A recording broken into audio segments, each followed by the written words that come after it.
Hello everyone, this is lesson 4 of the lesson plans that I'm giving out. So this is my professional briefing for teaching somebody to turn left and right at a T-junction. So as you can see, this picture is with my logo on and it looks beautiful. My boyfriend made it for me, but I cannot find the closed one. Can't find it anywhere. So I'm going to have to use my book that I've been using for 21 years. It's a little bit of a relic, I'm afraid, but I am going to have to be swapping to this picture and it's a bit used. But hopefully you'll get a lot of information from what I'm about to give you and you can forgive me for that. And just know that I've got a lot of experience, which will be very useful for you. Okay, so when you're coming up to a T-junction, so if you've been following along with my lesson plans, there's lesson 1, which I've basically named lesson 1 to be the first moving lesson, so moving off and stopping. Lesson 2, turning left. Lesson 3, turning right. So that's major to minor. This is the first emerging lesson, so coming out of. So this is the major road, and now we are coming out of the minor road. So we're on the minor this time, and there's the major road there. Okay. Now, when you're coming up to a T-junction, you can put it into category of open or closed. Okay, so this is a lovely clean picture of the open junction. So an open junction basically means there's nothing on the left and right. So this is basically just grass, something very low that you can see right over the top of. So this person's zones of vision can look right out of the windows, really far down. So this person's zones of vision, the observation at the junction is just hugely easy, can see for miles if somebody's coming. So this person at an open junction, there's a possibility of not having to stop and potentially even coming out in second if they can make a safe decision to be able to come out. Now with a closed junction, sorry to bring in my relic, but at a closed junction, you're going to have houses on approach here and bushes here. So when you're coming up, you're unable to see to the left and the right, which is why it's called a closed junction. You just cannot see anything. So your zones of vision is extremely limited. Because of that, you're going to need to approach very carefully and slowly in first gear to create more time as you approach the very end of the road to be able to see what dangers are there. So you can only really see right at the end there that there's pedestrians everywhere, parked cars and bikes coming, as well as the moving traffic on the road as well. So it can be extremely dangerous. So you would never come out of a closed junction in second. It would be, you would have risk, so much risk. There'd be luck, guess and hope on your drive, and none of those should ever be on your drive. Luck, guess and hope, absolutely no. We always need to know what's going on. Now I have made a video about these signs, okay? So the give way triangle is printed on the floor at a give way triangle. So that's literally just that sign printed there to remind us to give way. The double lines there, I always say to my students, give way. So you can just name the two lines there, give way. And this line is just to say that it's a new road for people to turn in, okay? The stop sign is the octagonal one and it's a filled in line there. So it's a solid line rather than a broken line. And these two signs are the only ones of their shape on the road.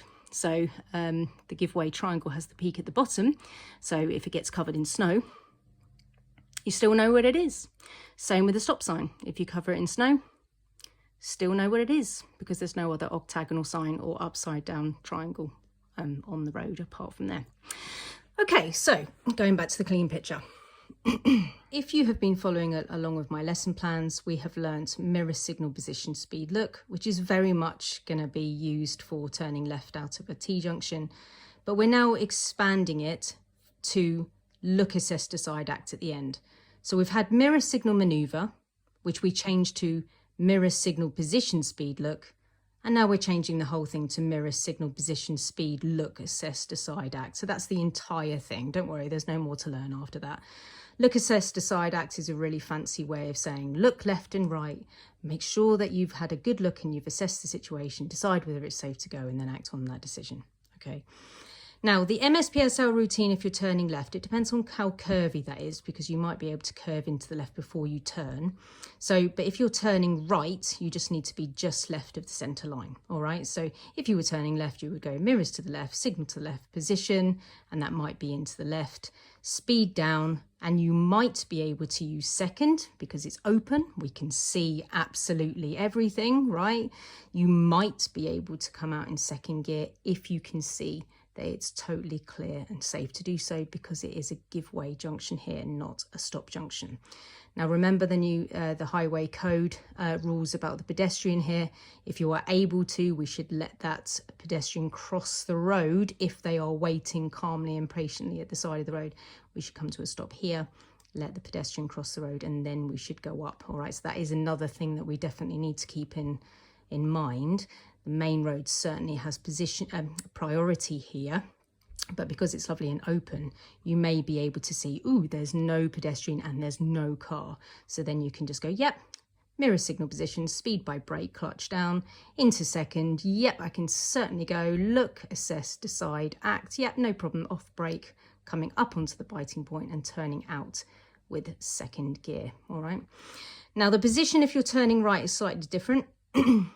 You're going to do mirrors to the right, signal to the right, just like you did on your previous lesson, yeah, which I taught you MSPSL. So mirrors right, signal right, position just left of center line, approaching with beautifully straight wheels, and then speed comes down, gear down to second as you look, assess, decide, and yep, looks good, and act to come out. All right. So that's pretty, hopefully, straightforward. Open junctions in a town, little bit rarer.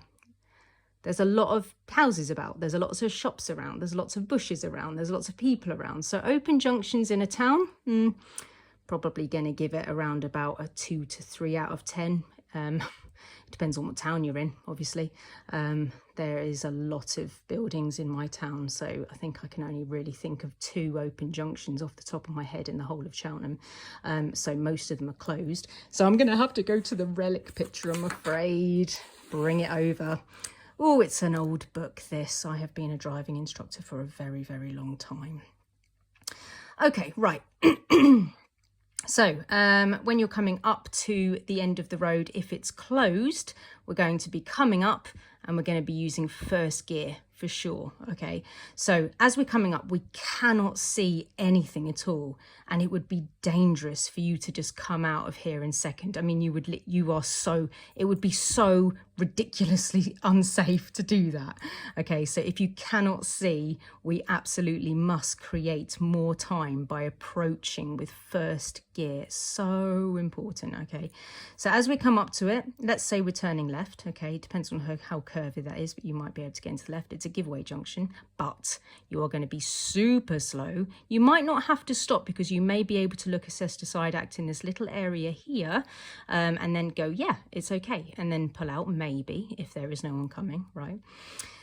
Because it's giveaway, right? So you would only have to stop officially if there's a stop line that's filled in, an octagonal sign, or if it's ridiculously closed, right? Like really, really closed. And there is parked cars here. So it's highly likely that in this situation, I would suspect that the car is going to be extremely close to stopping, if not stopping, and then probably peeping and creeping to come out, which I'll explain more in a minute. Okay, so let's just say that this car's turning left, right? Okay, so they're going to go mirrors to the left, signal to the left, and they're going to go, 8 to 10 car lengths away, they make the decision whether it's open or closed. There's no point in judging it whether it's open or closed here. That's way too late. It's going to be open here. Okay, this section from here, going to be open, right?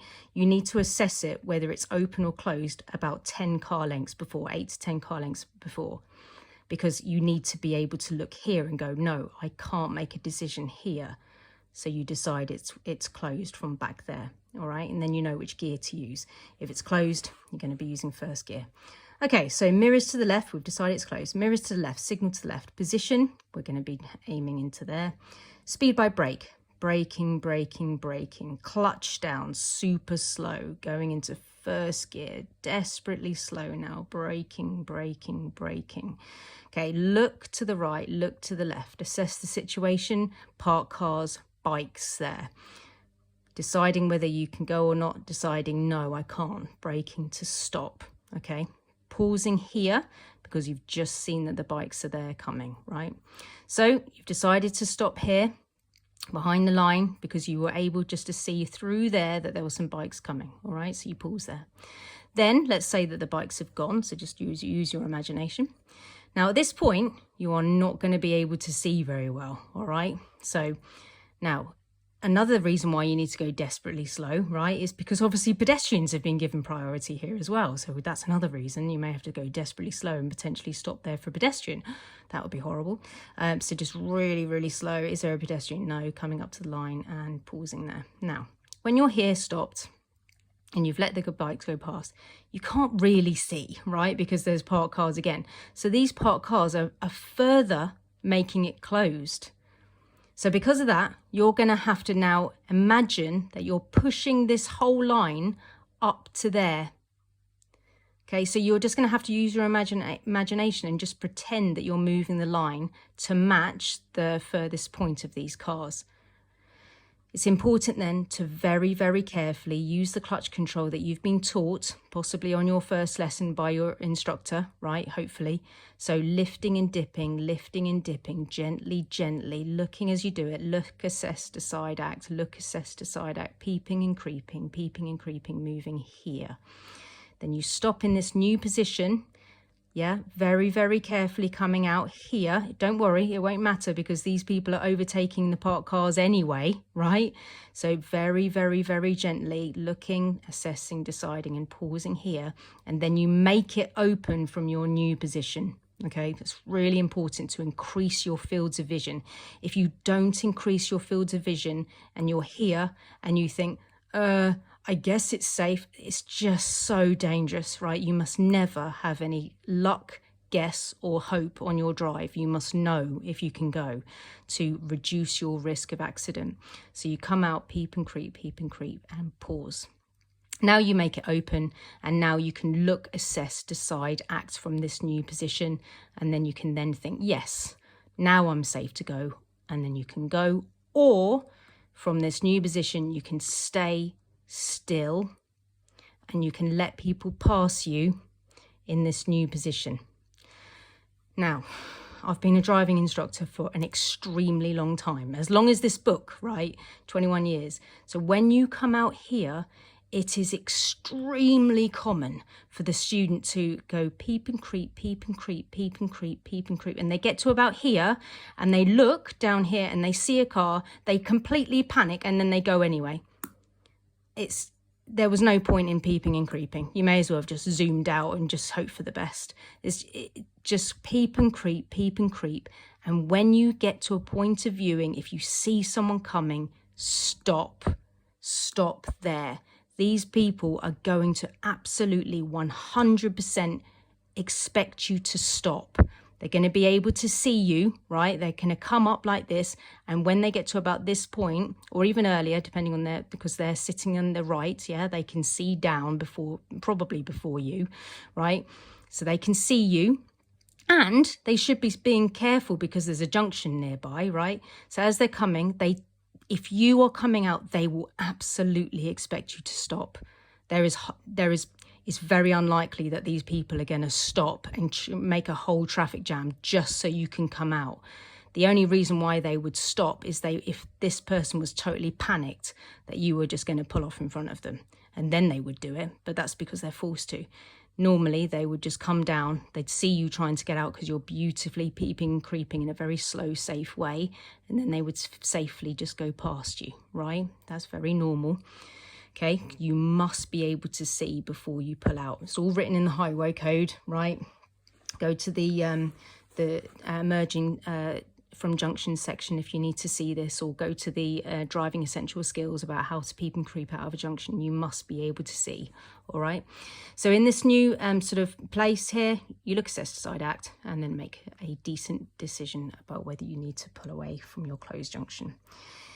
If it's a stop junction, it's extremely easy to talk about. You have to stop, okay? In Cheltenham, we've got one of these active on the test routes. I'm sorry to say that I have had 5 people fail for not completely stopping at a stop junction. Okay, so you have to absolutely, completely and utterly stop, 100% cease movement, okay? I remember teaching this student years ago and I said, Okay, so there's a sign coming up. What does it say? She said, stop. Okay, I went, what? I said, as a guess, what do you reckon you need to do? And she laughed her head off and she went, stop. And we were both laughing and it was very, very funny. And there were stop signs here, here and here. And we were laughing our heads off and she went, yeah, obviously I need to stop. Yeah. And then just as we came up, she was going beautifully slowly, extremely slowly, but then she didn't stop. And then she went to go and I had to stop her. And it was so funny. Like I almost couldn't breathe because it was that funny. And she went and she turned to me and she went, what? You mean actually stop? And I was like, yeah, like 100%, like 100% stop. And she went, oh, okay. I thought you meant just nearly stop. It was a really funny and it's a really nice memory. I'm glad I've got it because it was a really funny experience. But hopefully this story helps you, because you have to stop. If you are scared that you haven't stopped completely and you're on your driving test, stop, put the handbrake on after you've stopped, and then you've stopped, and then we're good. You're not going to fail for not stopping at a stop sign. Yeah, if the police see you not do that, you're going to get in trouble as well. So please be careful. You'll certainly fail your driving test, all right? So stop and give way, very different. Okay, so open and closed junctions. I'm sorry about my relic picture, but I hope that this helps. Open means you can see, chances of going out in second. Closed, unlikely to be able to just pull out. You don't necessarily have to stop. If you can go desperately slow and figure it all out before going, fair enough. But do make sure you're super, super slow here. Changing down onto first gear, trickling forward, making decision whether you can go or not and coming out, or peeping and creeping out and pausing here to increase your zones of vision and then pulling out. All right. Definitely first gear for closed junctions. Absolutely 1000%. Okay. Don't attempt to do any other gear. Use first gear with a closed junction so you're ultimately safe. All right. So I hope that helps. That was lesson 4 of my professional briefings. Good luck with your driving.